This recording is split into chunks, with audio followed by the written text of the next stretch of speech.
Welcome back into Talking Fitchburg. Joining me this afternoon is Rich Eggleston from the Fitchburg Historical Society. Sir, how you doing? Well, it's a little warm out there. Just a tad bit. But you said you got out and had a picnic, so that's good. Yeah. And you didn't succumb to the hot weather, so that's good. Drink plenty of fluids. Some friends of mine bought a roaster or a smoker. Oh. And they smoked a bunch of ribs. Well, you and I are going to be talking about that right after this segment's done because I have questions for you. But we brought you in here to continue some of our talk. We've talked with you in the past about Fitchburg becoming a city. And, we've kind of always set it up. But what happened next? That's what we're really here to find out today. Well, basically, Fitchburg becoming a city took the town board and the town officials by surprise. They really didn't expect it. And all of a sudden they realized that what's going to happen to our tax rate? What's going to happen to this kind of stuff? And probably they should realize that the taxes are inevitably going to rise because city services are going to increase. And so they dealt with that, though. They really managed to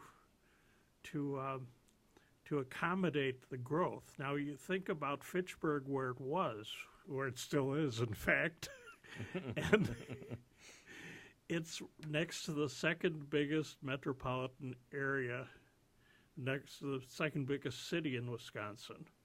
And it's in one of the fastest growing metropolitan areas in Wisconsin.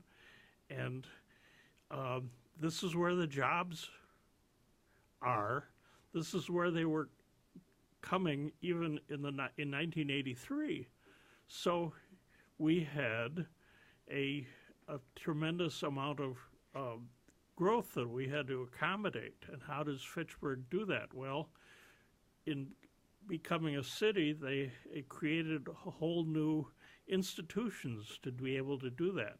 But Fitchburg even was the first town to ever have a planning commission. Oh, really? Yeah. And, so they were conscious of what the effort was going to be. That's impressive. When you think of all the city services here, and you've got a really nice article, by the way, written on the website about how this happened. But talk about some of those services that have become. I'm looking here at the website now, and they have a picture of the old city hall and the town hall sitting next to each other. It's really cool. Which has been torn down. Yeah, well, yeah, now it's all gone. They still have the garage. Actually, it's kind of interesting. The garages are still there, though. Right. It's like back to what it was. Kind of, yeah. Technically. And the Fitchburg was basically, they used to do everything in that little building. I cannot imagine that. And, now they want offices of their own and that kind of thing. At the time, they were lucky to be able to have a chair to sit in. So this is a complete change of culture for the town government, and they somehow managed to do it. Yeah, absolutely.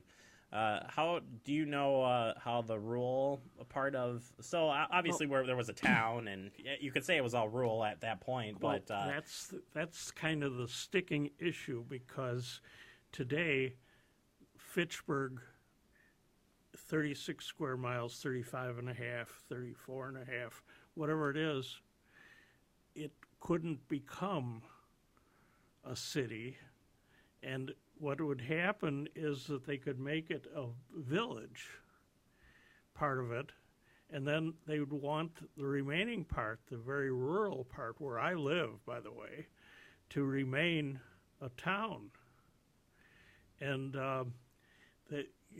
they call the part of Fitchburg where a lot of people live the urban services area, and they have all kinds of urban services that we poor rural folk don't have, like sewer and water.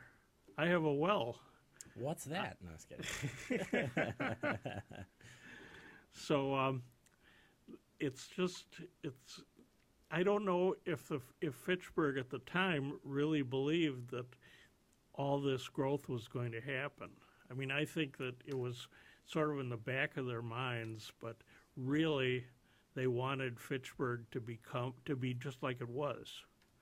And that wasn't going to happen, no matter what happened. So Fitchburg grew from, about 10,000 people in 1983 to, you've got the figures on your computer there. Yeah, well over 26 now. And now it's over 26,000. So that's 2.5 times. Well, and again, just like you said, there's still that city side of things, and then you still have the urban side of things. And all that. An amazing amount of the land in Fitchburg is still rural. Which is just always, I think that makes Fitchburg unique and a lot, in so many different ways. That's, I think, a special part to it. And parts of Milwaukee County are that way too, and that's why Fitchburg is a city, because they glommed onto a Milwaukee County law. But Oak Creek, same way. You can find some very rural areas in Oak Creek, but still, it's a city. Well, Rich, I appreciate you stopping in and giving us the lowdown, and we'll have to get you back on here for some future Fitchburg talk. What do you say? Thank you. Fantastic. That's Rich Eggleston from the Fitchburg Historical Society. Make sure you check out their website, fitchburghistory.org. Lots of great information out there. Make sure you check out the library. They got a lot of stuff on display there as well. All right, we'll take a quick break, wrap up the show next. You are watching Talking Fitchburg.